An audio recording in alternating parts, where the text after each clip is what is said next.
right, it's a special edition of The Big Story, and we got to talk about the WNBA because it feels right now like this league is at an inflection point. The latest incident taking place on Saturday afternoon in a game between the Chicago Sky and the Indiana Fever, where you have DiJonai Carrington thrown out of the game for a hard foul on Sophie Cunningham. It was upgraded to a flagrant 2 after the officials went and looked at it. And let's just get it out of the way. This is a flagrant 2. This is the very definition of a flagrant 2. I don't care if you're talking about the NBA. I don't care if you're talking about the WNBA. I don't care if you're talking about college. I don't care if you're talking about high school. She had to be thrown out of the game. Okay? There's no getting around that. DiJonai Carrington had to be thrown out of the game. Now, the question of intent. A lot of people are going to say, oh, she should be thrown out of the game. Okay, fine. Oh, she should be suspended. I don't think she needs to be suspended. She missed an entire game, basically, on Saturday, being thrown out as early as she was. If it was late in the second half, maybe you throw her out for the next game. I don't think they're going to. To me, it's a hard basketball foul. It's something we see in the WNBA all the time. But it comes on the heels of all of this news, this avalanche of what feels like bad press, but still press that has a lot of people and eyeballs focused on the WNBA. And obviously, a lot of this relates to the conversation about transgender females in the league, of which there are none, by the way. Let's just make this clear. There are no transgender females in the WNBA. Sophie Cunningham started this whole conversation in July with her comments that she made back in February for an article that got published right before the WNBA All-Star Game. And what has followed has been nothing short of a disaster for the WNBA. There is no coherent message on this topic.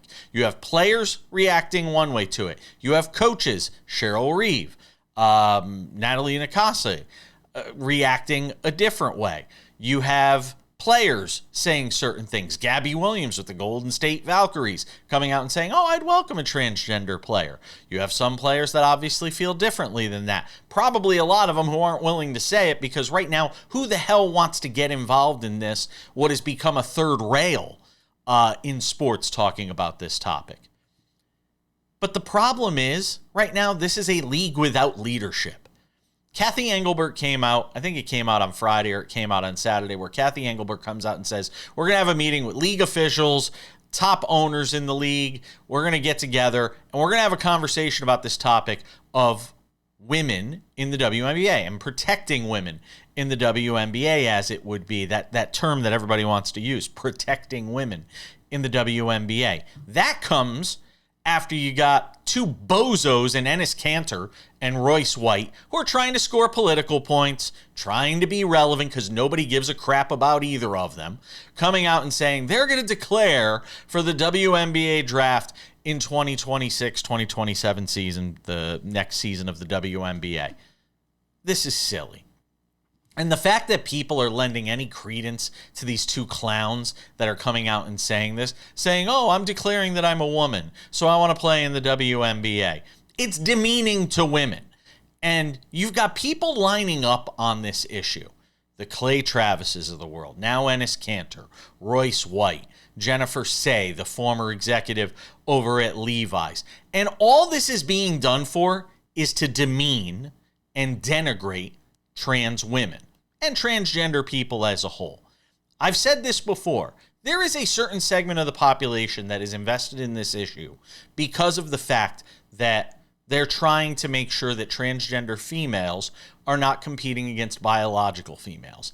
And that's a stance that I've taken as well. I've said I don't believe there is a way to adequately police this issue and put this issue together in such a way that you could have transgender females competing against biological females. It just isn't possible. Now, maybe years from now, there's a way to work on that, to discern between a transgender female that has transitioned fully. I don't even want to get into it because it becomes a scientific topic, and it requires nuance that I can't give you in a 6 or 7 minute edition of The Big Story.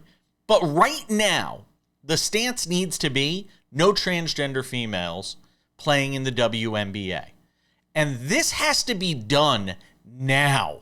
The league has to change its rules. The league has to get together with the Players Association, which good luck getting on the same page with all of those parties involved. And before the postseason gets started, like now, like yesterday, they have to come up with a policy that says you cannot have transgender females signing with WNBA teams. Period. Full stop. And I've said this before. I'm all for inclusion. But inclusion doesn't mean having biological males competing against biological females. I understand they identify as trans female. I have a friend that is a transgender female. And I'm not just saying that. A lot of people say, oh, I have gay friends. I have black friends. No, I legitimately have a transgender female friend. A couple of them, in fact. And to me, I don't think it makes sense right now to have transgender females competing with biological females. So the league has to get together as a whole, and somebody's got to show some leadership here and decide that's the route we're going to take. Now, I don't know if Kathy Engelbert is the person to do that, but right now the league needs that kind of leadership on this issue because it's threatening to tear the league apart. Because you've got players saying one thing, you've got coaches saying another, you got people outside of the league making noise, you've got idiots like Clay Travis, saying they're going to put together a group of high school boys to take on the Las Vegas Aces for $10 million.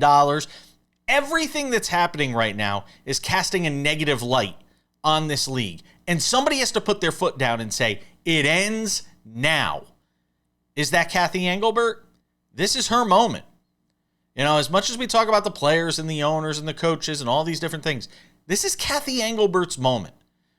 It might be her final moment as she heads out of this role as commissioner of the league because it feels like somebody else is going to be in that role in the future, not so distant future.